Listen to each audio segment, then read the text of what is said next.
আসসালামু আলাইকুম ভিউয়ার্স, আজকের এই ভিডিওতে মনাইকান্দি গ্রাম এবং বিরামকান্দি গ্রামের প্রাকৃতিক সৌন্দর্য তুলে ধরার চেষ্টা করব। ভিডিওর শুরুতেই আপনারা দেখতে পাচ্ছেন মনাইকান্দি গ্রামের কয়েকটি রাজকীয় বিল্ডিং, এর সাথেই দেখতে পাচ্ছেন প্রকৃতির অসাধারণ সৌন্দর্য। এখন আপনারা দেখতে পাচ্ছেন মনাইকান্দির ঈদগাহ ময়দান। আসলে এই ঈদগাহ ময়দানটি অনেকটা ছোট হলেও এর পরিবেশ অনেক সুন্দর। অন্যান্য ঈদগাহের চাইতে এই ঈদগাহটি আমার কাছে বেশ পছন্দের। মনাইকান্দি গ্রামের এই প্রাকৃতিক সৌন্দর্য আপনি পাখির চোখে না দেখলে অনুভব করতে পারবেন না। অন্যান্য গ্রামের চাইতে মনাইকান্দি গ্রামে গাছগাছালির সংখ্যা অনেক বেশি, যার কারণে মনাইকান্দি গ্রামের প্রাকৃতিক সৌন্দর্যটুকু আরো বৃদ্ধি পেয়েছে। প্রকৃতির এই অপরূপ সৌন্দর্য আপনারা দেখতে পাচ্ছেন মনাইকান্দি গ্রামে। মনাইকান্দি গ্রামের উত্তর পাড়ার প্রাকৃতিক সৌন্দর্যটুকু আসলে চোখ জুড়ানোর মতো। পুরো গ্রামটি যেন সবুজের চাদরে ঢেকে আছে। যতই সামনের দিকে চোখ যাচ্ছে ততই যেন মনাইকান্দি গ্রামের প্রাকৃতিক সৌন্দর্য বৃদ্ধি পাচ্ছে। এই গ্রামের প্রাকৃতিক পরিবেশ যতটা সুন্দর তার চেয়েও বেশি সুন্দর এই গ্রামের রাস্তাঘাট। তিতাস উপজেলার মধ্যে মনাইকান্দি গ্রামটি যোগাযোগ ব্যবস্থায় অনেক উন্নতি করার কারণে তাদের জীবনমানও বেশ উন্নত।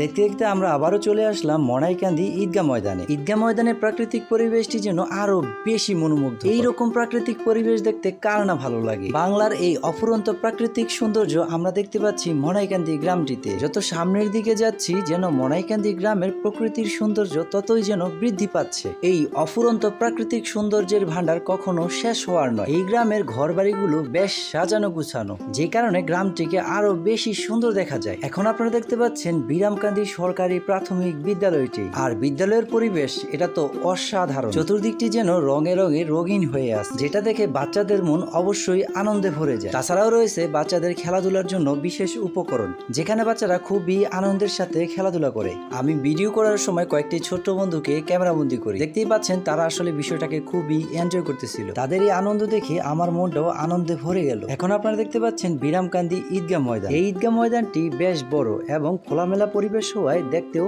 অনেক সুন্দর দেখাচ্ছে। এখন আপনারা দেখতে পাচ্ছেন পাখির চোখে বিরামকান্দি গ্রামটি, যেটার প্রাকৃতিক পরিবেশ আসলেই অতুলনীয়। তিতাস উপজেলার মধ্যে বিরামকান্দি গ্রামের যোগাযোগ ব্যবস্থা বেশ উন্নত, যার ফলে এই গ্রামের মানুষ উন্নত জীবনযাপন করতে পারতেছে। বিরামকান্দি গ্রামটি প্রাকৃতিক সৌন্দর্যে পরিপূর্ণ একটি গ্রাম, যেটা আপনারা পাখির চোখে ইতিমধ্যেই দেখতে পাচ্ছেন। বিরামকান্দি গ্রামের ঘরবাড়িগুলো পাখির চোখে দেখতে সত্যি অসাধারণ দেখাচ্ছে। এর সাথে সাথে প্রাকৃতিক পরিবেশটাও যেন আরো মনোমুগ্ধকর হয়ে উঠেছে। এই যেন এক সৌন্দর্যের ভান্ডার। এই সৌন্দর্যের জন্য কখনো শেষ হওয়ার নয়। প্রকৃতির এই অপরূপ সৌন্দর্যটুকু যেন বিরামকান্দি গ্রামের সাথে মিশে রয়েছে। যতই সামনের দিকে যাচ্ছি ততই যেন গাছপালা বৃদ্ধি পাচ্ছে। এর সাথে সাথে বৃদ্ধি পাচ্ছে বিরামকান্দি গ্রামের প্রাকৃতিক সৌন্দর্য।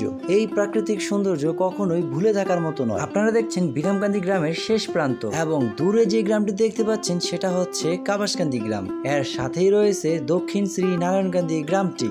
ওয়েট, পিকচার আভি বাকি হে মেরে দোস্ত। আবারও আপনাদেরকে নিয়ে আসলাম মনাইকান্দি গ্রামের উত্তরপাড়া এবং পশ্চিম পাড়াটা দেখানোর জন্য। মনাইকান্দি গ্রামটি প্রাকৃতিক সৌন্দর্যে পরিপূর্ণ একটি গ্রাম। এই গ্রামের ঘরবাড়িগুলো খুবই সাজানো গুছানো এবং দেখতে খুবই চমৎকার দেখা যায়। এখন আপনারা দেখতে পাচ্ছেন মনাইকান্দি গ্রামের পশ্চিম পাড়া।